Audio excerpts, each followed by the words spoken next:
Fala pessoal, sejam todos muito bem-vindos aqui a mais um vídeo do nosso canal.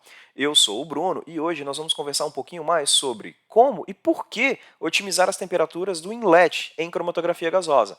Mas antes da gente começar a falar sobre isso, dá aquela moralzinha aqui para o canal, se inscreve ali, deixa uma curtida aqui, comente também se você achou essa dica importante ou não para você. E pode compartilhar o link também com aquele grupo de pesquisa lá. De repente essa informação pode ser útil para outras pessoas também, tá bom? Mas bora lá então falar.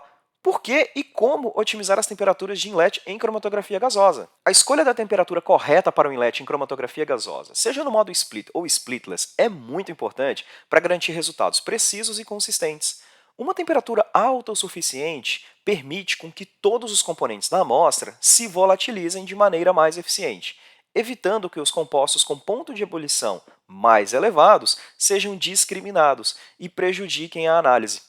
Por outro lado, é preciso ter cuidado para que a temperatura não seja muito alta, a ponto de degradar analitos ou outros componentes da sua amostra, comprometendo assim a reprodutibilidade dos resultados e podendo até causar incrustações no seu inlet.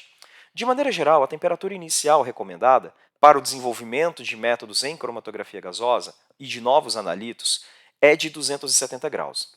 Essa temperatura serve como um ponto de partida muito versátil, sendo necessário ajustá-la quando lidamos com analitos termicamente mais sensíveis ou quando a gente trabalha com amostras com ponto de ebulição mais elevado.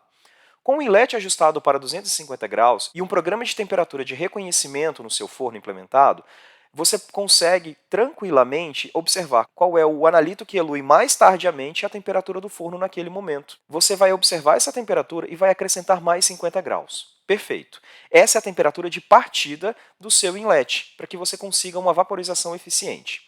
No entanto, existem alguns sinais visíveis no cromatograma que podem indicar degradação térmica ou temperatura muito abaixo do necessário, como, por exemplo, alguns morros mais acentuados na porção anterior e posterior do seu cromatograma.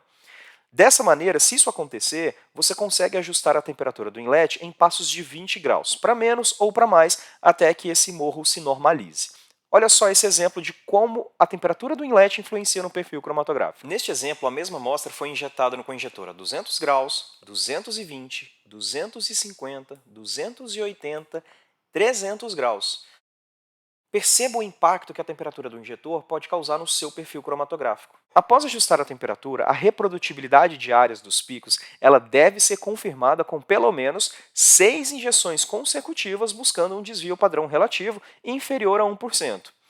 É importante ressaltar também que quando estabelecemos uma temperatura no inlet, essa temperatura ela fica na parte externa metálica, a fonte de calor.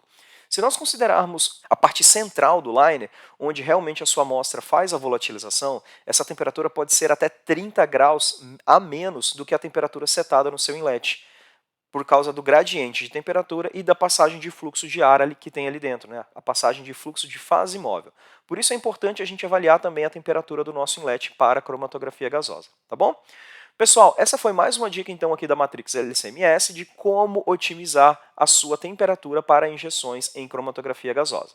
Se ficou com alguma dúvida, pode deixar aqui nos comentários ou nos procurar nas nossas redes sociais, tanto na Matrix quanto do ChromaClass também. E já sabe, né? A gente se vê.